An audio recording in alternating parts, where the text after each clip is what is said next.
요한복음 12장 20절에서 36절 말씀. 명절에 예배하러 올라온 사람 중에 헬라인 몇이 있는데 그들이 갈릴리 벳세다 사람 빌립에게 가서 청하여 이르되 선생이여 우리가 예수를 배웠고자 하나이다 하니 빌립이 안드레에게 가서 말하고 안드레와 빌립이 예수께 가서 여쭈니 예수께서 대답하여 이르시되 인자가 영광을 얻을 때가 왔도다.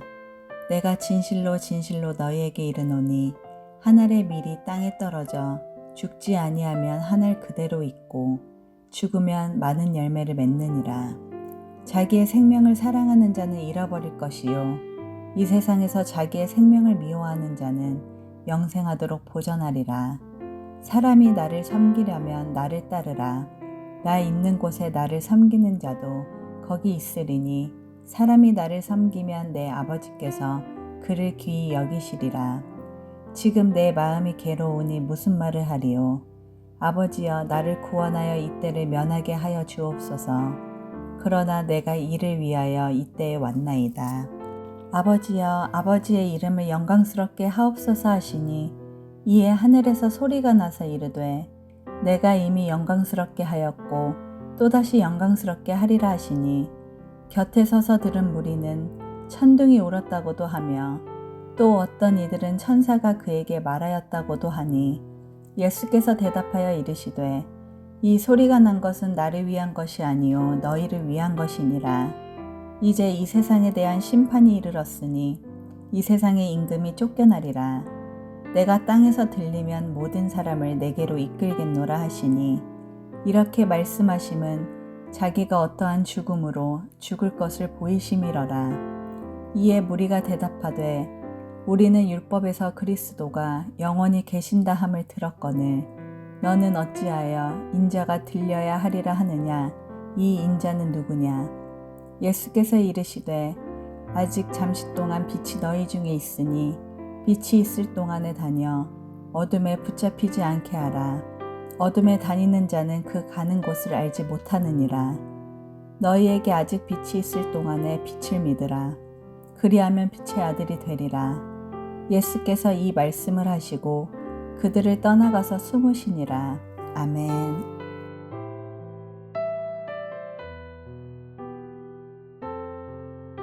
함께 기도하겠습니다. 하나님, 나의 믿음, 우리의 삶의 걸음을 통하여 하나님의 영광이 드러나는 믿음 되게 하여 주옵소서. 나의 영광을 구하지 아니하며 하늘의 영광을, 우리 주의 영광이 드러날 수 있도록 오늘도 우리와 함께하여 주옵소서. 이 모든 말씀 우리 주 예수 그리스도의 이름으로 기도하였습니다. 아멘. 할렐루야. 우리를 통해서 하나님의 영광이 드러나는 은혜를 허락하여 주시는 우리 하나님의 이름을 높이 찬양합니다. 오늘 우리가 함께 나눌 말씀의 제목은 하나님의 영광이 드러나는 믿음, 하나님의 영광이 드러나는 믿음이라고 하는 말씀의 제목입니다. 우리 믿음의 사람들의 신앙을 아주 극단적으로 구분해 본다면 나의 영광을 드러내는 믿음과 하나님의 영광을 드러내는 믿음, 이렇게 두 가지로 구분해 볼 수 있을 것 같습니다. 사실 많은 믿음의 사람들이 신앙이 흔들리고 교회가 흔들릴 때 아주 조금만 자세히 보면 그 싸움의 본질이 결국 내 영광이냐 하나님의 영광이냐 라고 하는 싸움인 것을 알 수 있습니다. 오늘 말씀의 제목도 이렇게 정한 이유가 있는데요, 오늘 본문 28절에서 예수님께서 나를 통해 하나님의 이름이 영광스럽게 하옵소서 라고 이렇게 기도하시는데, 내일 말씀에 43절 말씀에 보면 사람들이 하나님의 영광보다 사람의 영광을 더 사랑하고 있다 라고 말하고 있기 때문입니다. 오늘 말씀에서 먼저 하나님의 영광에 대해서 우리가 나눌 때 분명하게 오해하지 말아야 될 것이 한 가지 있습니다. 하나님의 영광은 우리가 무엇을 했다고 해서 나타나거나 더해지는 것이 아니라는 겁니다. 왜냐하면 하나님의 영광은요, 이미 그 자체로 완전하기 때문입니다. 그래서 영광은 우리가 무엇을 해서 하나님의 이름이 높아지는 것이 아닌 하나님 되심이 완전히 드러나는 상태, 또 하나님의 뜻이 이루어지는 것, 그것이 바로 영광인 것입니다. 그러니까 우리의 삶에 하나님의 영광을 드러냈다는 것은 우리를 통해서 하나님 박수받고 하나님께서 막 높아지는 것이 아니라 하나님의 하나님 되심이 드러나고 하나님 뜻이 성취되는 것입니다. 오늘 말씀을 통해서 우리의 삶에 어떻게 하나님의 영광이 우리를 통해 이루어지는지를 함께 묵상하고 우리의 믿음이 하나님의 영광이 드러나는 믿음 되어 가시기를 주의 이름으로 축복하며 도전합니다. 하나님의 영광을 드러내는 믿음, 첫 번째는 조금 길긴 하지만 20절부터 23절까지 말씀 함께 묵상하죠. 20절부터 23절입니다.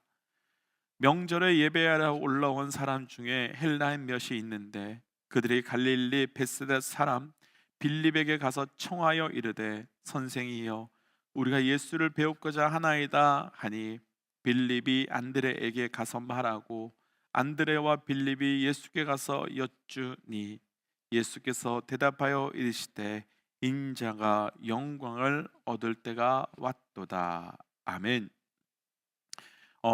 오늘 말씀은 헬라인 몇 명이 예수님을 찾아왔다라고 하는 사건으로 시작이 됩니다. 그런데 예수님은 이들이 왔다라는 소식을 듣고 동문서답 같은 대답을 하시는데요. 23절 한번 보시겠습니까? 인자가 영광을 얻을 때가 왔다라고 대답하고 계십니다. 이상하지요? 지금까지 예수님은요, 때에 대한 말씀이 나올 때마다 아직 내 때가 이르지 않았다라고 말씀하셨고, 그래서 그런 때에 대한 어떤 반응을 아무것도 하지 않으셨는데 오늘 말씀에서는 이상하게 때가 왔다라고 하시면서 거기에 반응하고 계시기 때문입니다. 그럼 왜 이제 때가 되었다라고 말씀하시며 반응을 시작하시는 걸까요? 무엇 때문일까요? 아주 간단하게 결론만 먼저 정리하면 유대인들은 예수님을 거부했는데요, 오늘 말씀은 헬라인, 곧 이방인들이 스스로 예수님을 찾아오면서 새로운 구속의 사건이 시작한 사건이기 때문입니다. 그리고 예수님께서는 이방인들, 곧 헬라인들이 예수님을 찾아서 예수께 나온 이 사건을 통해서 내 때가 되었다라고 말씀하고 계신 겁니다. 그런데 사실 조금만 생각해 보면 지금은 때가 너무 좋지 않고 상황적으로 너무 어렵습니다. 아무리 헬라인 이방인이 왔다 할지라도 우리가 계속해서 말씀을 보고 있지만 종교 지도자들은 기회가 되면, 아니 없는 기회도 만들어서 예수님을 죽이려고 작정하고 있는 상황이었습니다. 그리고 이전을 생각해 보면 지금보다 좋은 때가 훨씬 많았습니다. 예를 들어 오병이어 때나 죽은 나사로를 살린 때나 이런 때는 영광을 드러내기가 너무 좋은 때였는데, 그때는 오히려 제자들이 지금입니다 라고 말할 때 때가 이르지 아니하였다라고 하시며 반응하지 않으셨다가, 지금은 정말 오히려 상황이 더 안 좋은데 왜 이때를 영광의 때라 하시는지 이해하기 어렵습니다. 그렇다면 왜, 무엇 때문에 예수님은 이렇게 말씀하시는 걸까요? 먼저 분명한 결론을 내린다면 예수님은 사람의 때가 아닌 하나님의 때에만 반응하셨기 때문이며, 상황과 환경의 때가 아닌 하늘의 때에만 반응하셨기 때문입니다. 그래서 우선 여기까지만 나누고 오늘 말씀 제목 그대로 하나님의 영광을 드러내는 믿음, 첫 번째는 우리의 때가 아닌 하나님의 때에 반응하는 믿음이며, 우리의 상황이나 우리의 환경이 아닌 하나님의 말씀에 반응하는 믿음이 바로 영광을 드러내는 믿음인 것입니다. 먼저 저를 비롯해서 우리 모든 믿음의 동역자들의 믿음이 이런 믿음 되시길 주의 이름으로 축복하며 도전하며 선포합니다. 그렇다면 어떻게 우리는 하나님의 때를 분별할 수 있을까요? 그 때를 알아야만 그때에 반응할 텐데 어떻게 때를 분별할 수 있을까요? 노아의 사건을 통해서 그 답을 한번 고민해 보고 싶은데요.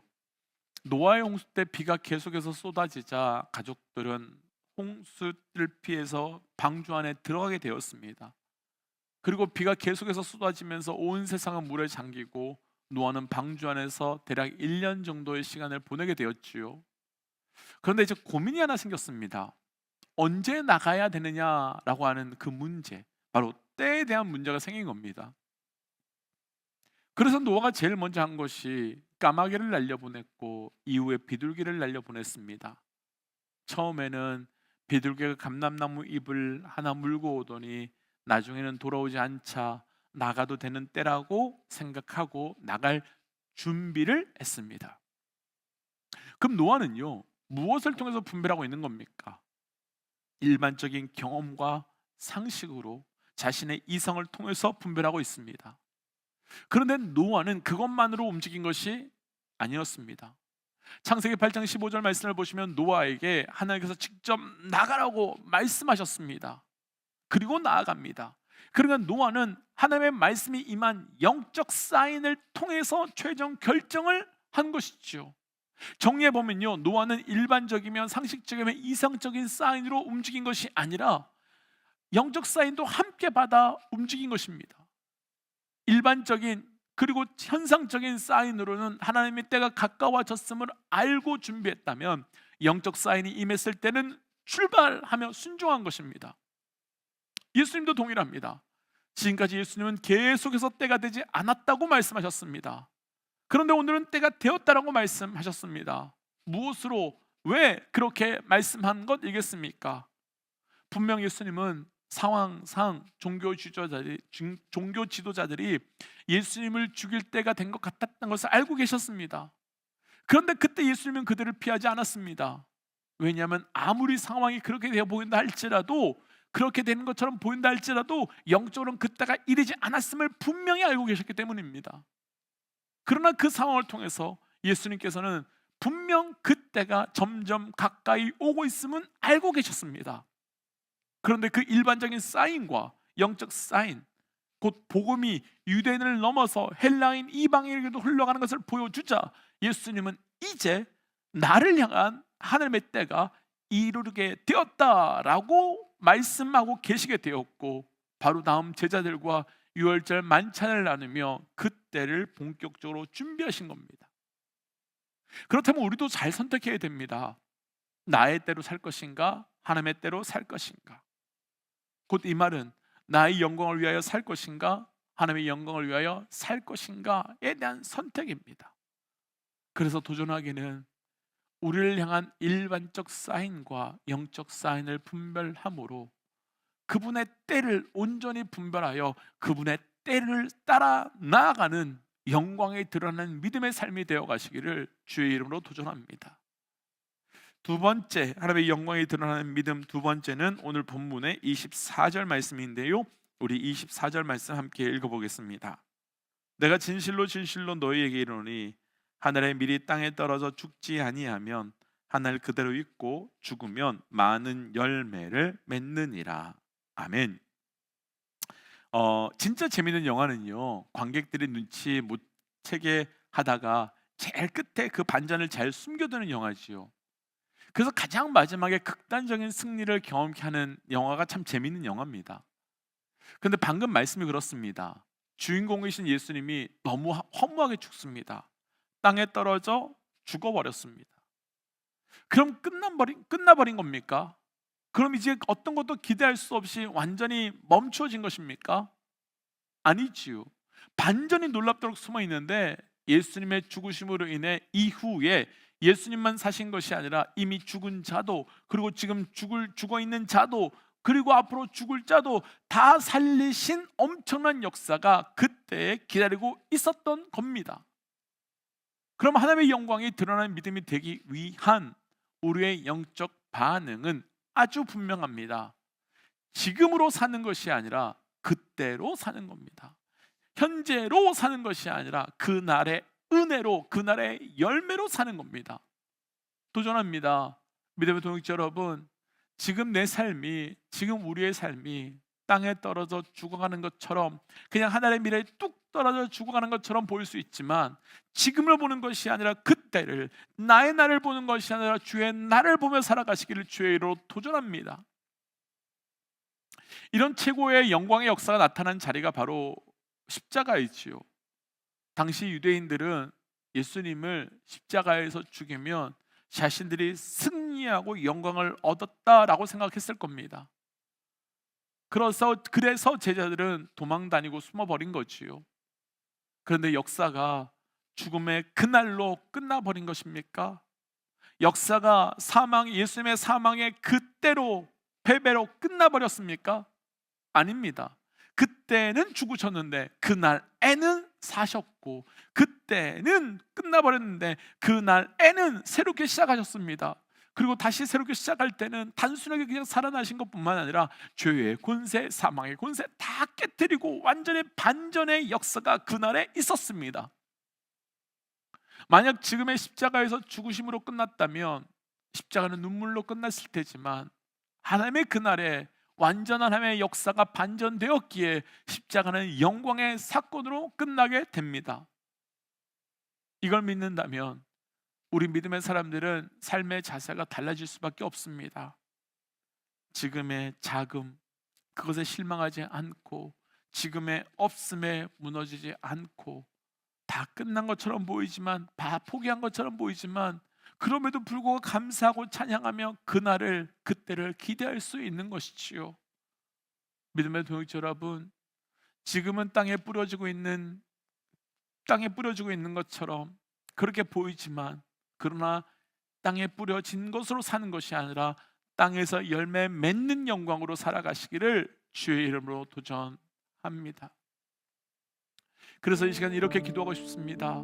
하나님, 나의 삶의 나의 영광을 구하는 믿음이 아니라, 나의 때를 따라 살아가는 믿음이 아니라, 하나님의 영광으로 살기 위하여 하나님의 때로, 또한 지금이 아니라 그날로 살아가는 나의 믿음 되게 하여 주옵소서라고 함께 기도하겠습니다. 함께 기도할까요?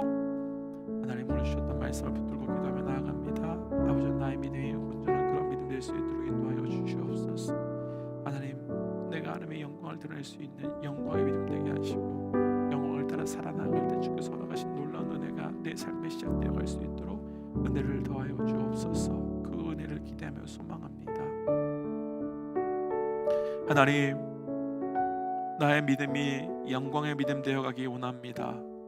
하나님, 영광의 믿음 될 수 있도록 하나님, 지금 내가 나의 때가 아니라 하나님의 때로, 또 지금으로 사는 것이 아니라 그날로 살아가는 믿음을 허락하여 주셔서 주께서 허락하신 놀라운 은혜가 우리의 삶에 그 온전한 영광의 믿음으로 살아갈 수 있도록 인도하여 주시옵소서. 이 모든 말씀 예수님 이름으로 기도하였습니다. 아멘. 믿음의 동역자 여러분, 우리가 어떤 믿음으로 살아야 되는지 진지하게 고민함으로 나의 때가 아닌 하나님의 때로, 지금이 아닌 영광의 그날을 기대하며 소망하며 살아가시기를 주의 이름으로 도전합니다. 함께 선포하고 삶의 자리로, 기도의 자리에 나아가지요. 함께 선포하겠습니다. 하나님은 살아계십니다. 아멘. 승리하십시오. 함께 기도하겠습니다.